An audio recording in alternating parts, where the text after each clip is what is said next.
Isaïe. On appelle quelquefois le livre d'Isaïe le Sem Évangile. C'est vrai que c'est très étonnant Isaac.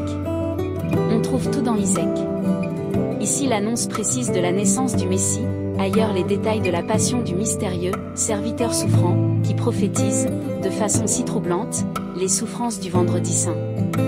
Il y a aussi dans Isaïe de bien belles paroles qui ressemblent tellement aux prédications du royaume par Jésus. On sait que ce grand livre est composite. Le « livre d'Isaïe » de nos Bibles compile les oracles de prophètes différents, qui ont eu leur vie propre mais, avec les yeux audacieux de la foi, tout est tourné vers le salut en Christ. On apprend donc presque autant de choses sur Jésus, Christ dans Isaïe que dans les évangiles, même.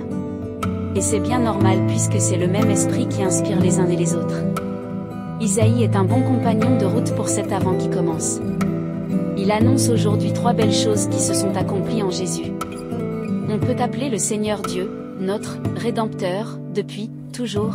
On peut s'émerveiller de dire au Seigneur Dieu, voici que tu es descendu, enfin, on peut oser dire au Seigneur Dieu, maintenant, Seigneur, c'est toi notre Père.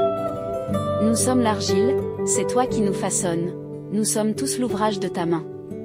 Le Messie rassemblera tous les peuples.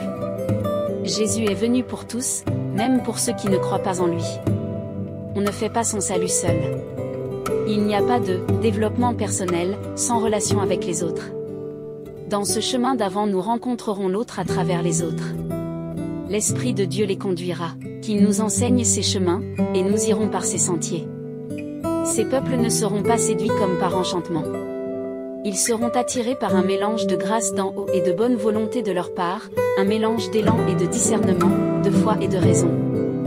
Dans ce chemin d'avant laissons parler et notre tête et notre cœur. Tu viens rencontrer celui qui pratique avec joie la justice.